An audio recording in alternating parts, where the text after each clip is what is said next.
perfectly punctual. Hello. Tonight on the Parlour, we plan to prod and pinch our preconceived perceptions of production, hypothesising on the possible paths performers take in presenting their tunes for our playing and indeed purchasing pleasure. Let's pop inside, shall we? Here's SoCal.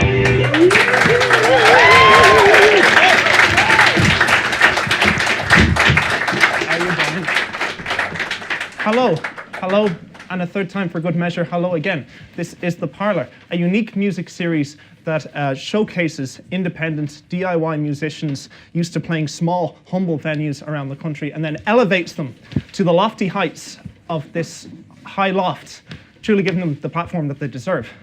Coming up on tonight's show, we're going to have all manner of production-based ponderings with Ciaran Smith from Crayonsmith and Sean Corcoran from The Galaxy. Also swooping in from the We Made It Already pile. You're getting the swooping? Cool, okay. Bats, the mathematical rockers, Bats, will be on the show with an interview with Ray Wingnut. But we will begin tonight's show by chewing the fat with, hearing some tunes from a man from Tune. Keep up. It's Brian Kelly from SoCal. Brian. Hi. Thanks for being on the show. I should probably have to put the guitar down by this stage. Unless you wish to demonstrate in a VH1 storyteller style. No, I don't want to look like everyone in a documentary. Yeah. Let's begin by letting mist descend and casting our minds back. Mm-hmm. It's a very odorous mist as it happens.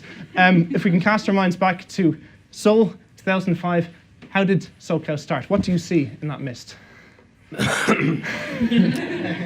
Well, yes, I was living in a basement apartment, and that was it. Okay. No, as in, I was living in a basement apartment and I didn't know many people that played music. I bought, I think someone gave me a computer and then I illegally downloaded some recording programs and I just learned things that way.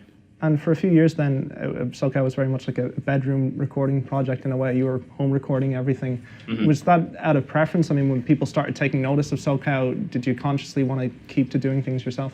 No, it was just everyone I knew that was in a band was kind of miserable. And it was all compromise, and it was all... Like, I've learned since that you can be in a band and it's fine, to a degree. But no, it was more that you get to do all the things if it's just you.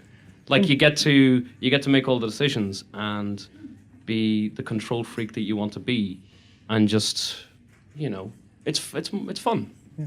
Whereas it just never interested me to be in a band. Okay. I just didn't see why anyone would choose to do that. Inevitably. I copped on eventually. Yeah, I was going to say, inevitably that situation was thrust upon you. You now have a band, and you've your most recent album. It's true. It happens. Johnny and Pete, yeah. Yeah, and you recorded an album, The Long Con, most recent album, with Greg Sonnier from Deerhoof. Yes. What did he bring to the production? Knowledge and experience and ideas and good humor. I don't know if we weren't getting on. Kind of feels like we weren't, though. How are you now, in the present? It's all good. Yeah, it's grand. Pete's just gone to Texas for South by Southwest, and Johnny's at home watching UFC. Not live. He's not made of money. He's downloading them the day after. The current status of the group is that me and Johnny are following Pete's social media updates about going to South by Southwest and kind of looking on and not being totally happy about it. Coming back to songwriting, with guitar, he writes songs. Brian, I know the Long Con album was the most recent album that came out just in 2014, but it was a couple of years that had been recorded. So it was a couple of years waiting to release it, as I understand it. Mm-hmm. Did that, I suppose, force you to write new songs? Were you disconnected to the songs by the time they came out? No, because our plan would be that we would... let me think about this. I'm going to think about this answer. We could do a vanishing point gaze into the distance. I meant to do that earlier when we were in Seoul. Is that a movie?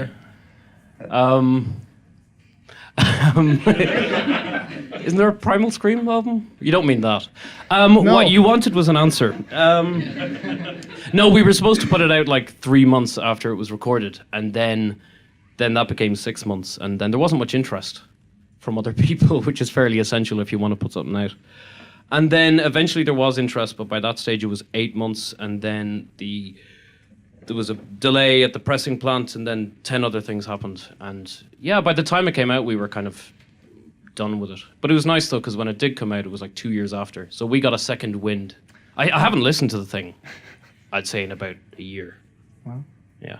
Okay. But you're going to be playing a song from it now, tonight. Yes. Barry Richardson. Mm-hmm. Probably should have listened to that. Tell us a little bit about that song, background of it. Barry is a friend of mine who I kind of feel bad because I wanted to write a song where the chorus was just his name, and then I needed lyrics and verses, and I used the lyrics and verses to talk about how my life, because I'm 32, so it's kind of no, come on, let's be honest, it's over.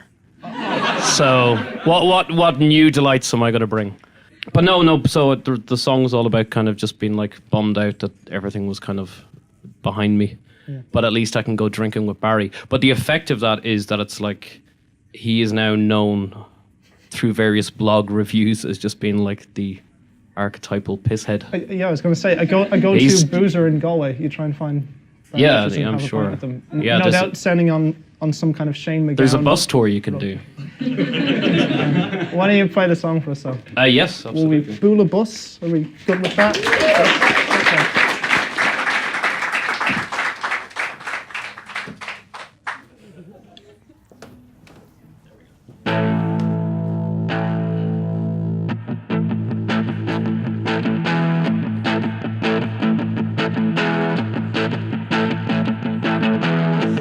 Way through my 20s, I loved and left in my wake. I stayed in touch with my mother and limited my intake of alcohol or narcotics, chicken and black pepper sauce. I kept a lid on opinions, maintained a fear of the cross.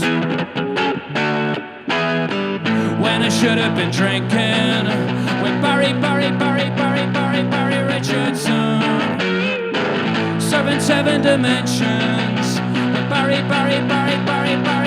Richardson, picking up 7 pensions with Barry Richardson.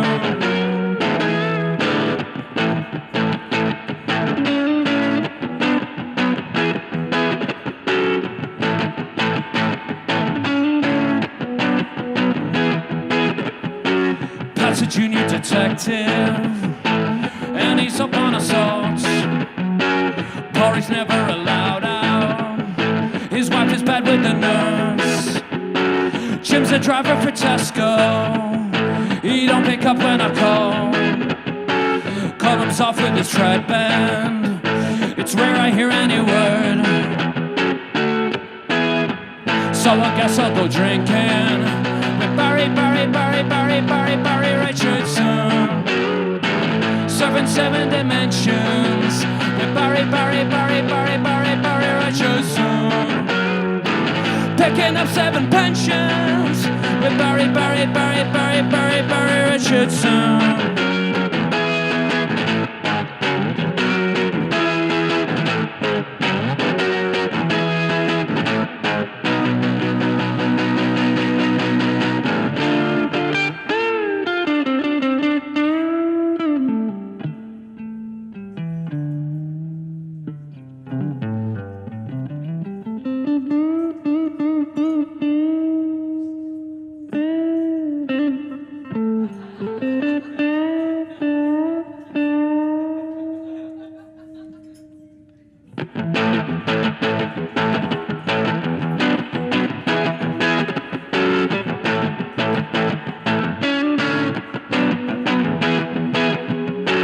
There's a crowd in the cellar, cause someone's turned 24. And there's a bunch at the movies, but I've seen them before. I hear there's 5-a-side football, but there's no room in the van. There's nothing on my to-do list, there's no particular plans. So I guess I'll go drinking with Barry Richardson, surfing 7 dimensions with Barry Richardson. Picking up 7 pensions with Barry Richardson.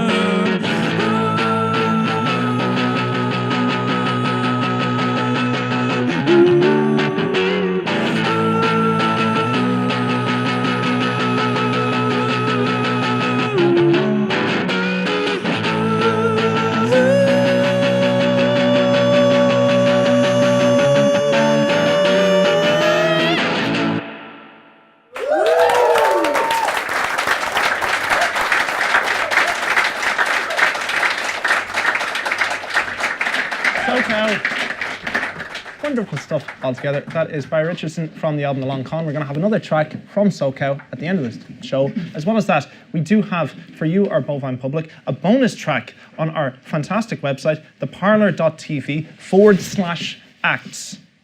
So you won't forget it. Cool. Anyway, dropping the skills on production, your mind is heading for corruption. Gibberish to those of you who don't know the words of Cool Keith and Dr. Otacon, but it'll all become clear now as I speak to Ciaran Smith of Crayonsmith and Night Trap, and also Sean Corcoran, engineer with Le Galaxy, amongst others. Thanks very much for coming on the show, guys. Thanks for having me. I suppose having a chin-stroking debate about production, can we maybe talk about how you guys first got into production and home recording? I suppose I started playing guitar when I was a teenager. Played really, really wanky music. It was terrible. Can you define or elaborate on that? I got Brian's solo at the end of it. I kind of got really into the technical aspect of playing guitar and kind of just ended up trying to replicate loads of really terrible music, which I gave up very quickly when I became an engineer and saw other people trying to do it and realised it was absolutely garbage. But nevertheless, that began an obsession with home recording. You got quite absorbed in that process. I also found it more interesting when I got like little 4-tracks and stuff like that. It was kind of more fun than just playing guitar. You could layer and double track all your noodling solos, and then you could have a wall of guitars. Pretty much. Nice. I just like toys. Kieran, similar situation for yourself? Yeah. The 4-track, I went to Boston for a summer after the J1. Bought like all the stuff there, and yeah, I love that thing of double tracking and panning and EQ, and you know, and then bouncing on that. You can just build the track more and more by bouncing onto the tracks, and that was the start of it. And like the White Album and bands that had kind of incorporated like unusual recording techniques sure. Making pet sounds is very interesting as well. For you guys, I suppose you've had experience working in professional studio situations where obviously you're on the clock, you have an expense there, and you maybe have better equipment, and you've also obviously done the home recording thing. Which do you prefer? I'd prefer both. There's no real answer because like I love being in a great studio. There's something really kind of great about it, especially it kind of puts you in the right mind frame. But then again, I've enjoyed making albums in weird places because I think sometimes if you make something really great in a really crappy place, there's a better sense of achievement off it. And like I remember I recorded a kind of a punk album up in the Dublin mountains years ago, and over the course of the 2 weeks we were there, the guys had managed to draw huge penises all over the wall of the house. To the point where they had to repaint the entire place at the end of the week, but I don't think they would have let us do that in the studio. But it was kind of bizarre, and that was where the band had actually started off and rehearsed. So I kind of felt apt to actually do the first album in this house. Yeah, I know for yourself, Ciaran, you were speaking to me earlier, obviously saying about wanting to go back to more home recording or I suppose confronting more aspects of it. I mean, do you find both of you in recording, you can get too comfortable with using the same software, achieving the same kind of sound? Is it trickier to push yourself when you don't have another producer involved? Yeah, it's like I'm going, like when we started talking about 4-tracks and stuff, I'm going back to that, and it's less is more kind of thing. And there's like I see Bobby, Monster Club is here, and like Mark Ginnells, they record themselves, and the songs are there. Like they're not going for like a super high audio quality, but the songs are there. So it's it informs the songwriting in terms of like regard, like even if you're doing it on a little dictaphone. Like have you heard the demo of Do Re Mi by Nirvana? It's basically him just belting out an acoustic guitar. And I think in their case, it's especially with Ginnells and and No Monster Club. It would sound weird if it was done in high fidelity, because Mark Chester in Whelans was actually in my class when I went to college. So if he wants to get something that kind of sounds really pristine, he can probably pull it off if he wants to. It's that thing, like wrong can be good. Like he's not doing it in the, like, he may not be doing it in the most logical manner, but if it sounds good, it is good. And Steve Fannigan, he did the first Crayonsmith album, and he was talking me through things, and that was his thing. Like, it sounds good. If it sounds good, it is good. And he stayed with Foley sound, and he does sound for Game of Thrones. Like, so he's like, he knew some elements about what he was talking anyway. For sure, yeah. Yeah. At the end of the day, you got to trust your ears. That's it. Yeah. Wrong can be good. That's what I'm taking to the next batch of recordings, is wrong can be good. Like.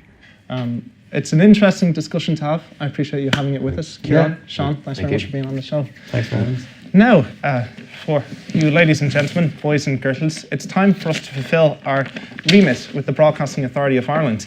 That being to provide you with science rock-related music of an educative nature for young people of Ireland, as well as attaching itself to an online diaspora.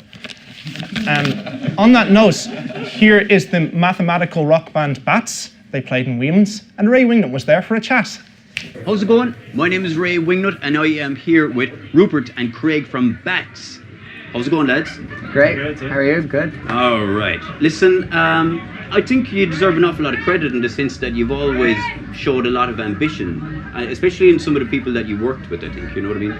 Like, I know that you went to the US at one stage. Salem, to work with Kurt Ballou. Kurt Ballou, yeah. And then you had another producer. So Kurt Ballou, he's from the band Converge. And then there was a guy, Chris Commons, who came from Seattle, and the band These Arms Are Snakes. Yeah. And he came to Dublin to record you here. Yeah. So what was that? What was the thought process behind let's say getting involved with these big time producers? Well, we'd done our first EP with Mick and Vinny from Adabisi. They'd produced it, and we just did it in Connor's gaff, like just in the, we had amps in the cupboards and stuff. That was great because it was a great learning process. But when we came to do our first full length, we thought we really wanted to get someone that was, a good producer of heavy music, and we weren't sure there was anyone in particular in Ireland that could get that amazing heavy sound that we wanted. And also we just wanted to go to Salem and have a holiday, and just because it was an experience, and you do it in a different environment, it totally feeds in. And we felt like it was just kind of perfect because Kurt's studio was in Salem, Massachusetts, and Bats is all about science versus superstition, so to go to the town where they just murdered a load of people for no reason seemed applicable, and we ended up writing a song about the Salem witch hunts just before we went over there, and it was an amazing experience. Just like a bit about the themes and stuff like that, you know what I mean? Now of course, Bats are just inextricably associated with science and stuff like that, you know what I mean? It's a thing that you deal a lot with in the band. Was that right from the very start, that it was just that this philosophy is part of what you do, or what was the deal there? Kind of happened between the first EP and the first album. Like, I was kind of, I was always into science anyway, but I was just kind of the lyrics in the EP are, for most of the songs anyway, are kind of more abstract and kind of imagery based rather than actually just making a specific point, except for the very last song on that. And I really was like, I'm really into this. It's called Adam and Eve, and so then when we were writing the first album, I was like, okay, that's what the band is about. It's about science versus superstition. Just went from there. It's such a ripe topic, and there's so much you can go into, from the history of science to how science impacts. Rich territory for lyrics. Yeah. It exactly. Is. Yeah. That's the thing, because when you listen to the albums, and when you listen to the themes and stuff like that, and it suits the kind of metal and hard rock and crazy in a sense that they can go from misanthropic, this is we've destroyed the world, misanthropic despair, to the wondrous and joy and beauty and love and science and stuff like that, So, and there's everything in between, you know what I mean? So we have a world to explore there, you know what I mean? So is there a philosophy? Is this something that means a lot to you, the philosophy of science? Certainly. It's about, it's about, writing songs about interesting topics, we're so sick of hearing songs about fucking some dude and his girlfriend, so we just didn't want any of that shit. And also, I feel very strongly it's important in this day and age to promote science, because a lot of magical thinking is taking over a lot of people, and it could end. There's a lot of power that science gives us, and most people are ignorant of where that power comes from, and that's a recipe for disaster, I think. So any way to promote science and get people interested, especially young kids, interested in science, I think is really important. So I kind of feel like doing my part that way by doing it. But I'm just going to backtrack slightly a bit, Craig, because one thing I should have asked after we talked about the last two collaborators that you worked with in terms of producers. Now that you got the third album coming down the line, do you think that maybe that there are producers in Ireland now that could capture back the sound, or are you going to look further afield? What's the plan for recording the new album? Well, yeah, we haven't discussed it. There's been a few ideas thrown around, regarding producers in Ireland. Honestly, I don't know. We need to kind of look into it, but I think at the moment we're still kind of looking maybe abroad again. I know it would be nice, I like keeping things in house with Ireland and having Irish people work on things. There's plus and minus for that too. But again, it could be a situation where we bring someone over here and we record it here in an Irish studio or in Dublin or something. But yeah, I guess we haven't really decided yet. It's early stages. That's brilliant stuff. Cheers, man. Matt, great to talk to you. I'm really looking forward to the new album. Great. Stuff. Cheers. Thanks a million. Thanks a lot. Great.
With stem cells. Yeah, great science-related rock music there. Right, did you enjoy the interview with them?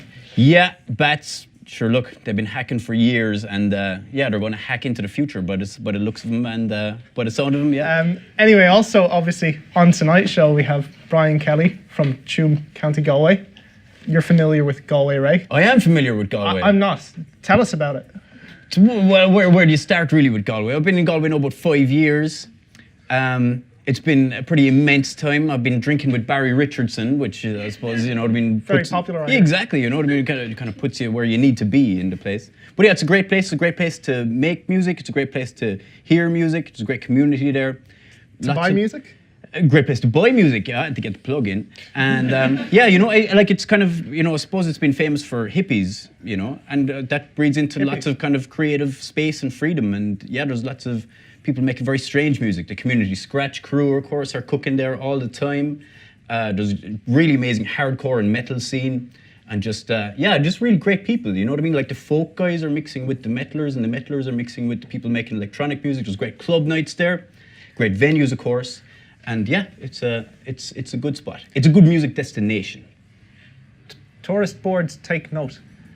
Great stuff, right? And now we're going to have another man from Galway playing us out on tonight's show. Thanks very much for watching. Here's SoCal, I Hardly Know You.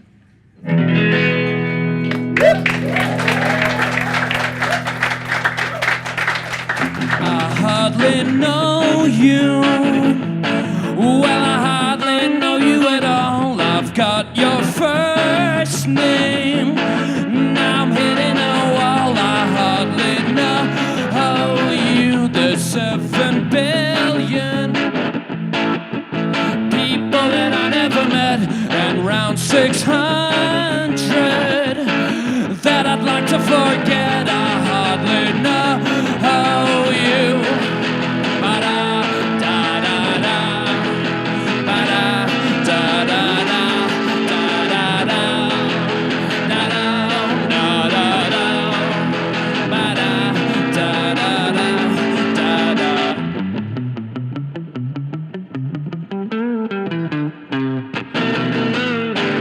You could be awesome, but you could be a dickhead as well. It's much too early in the story to tell, but don't you hurry. Our prepared questions through which I'll determine the facts. Fill out this worksheet and put your name on the back. I hardly know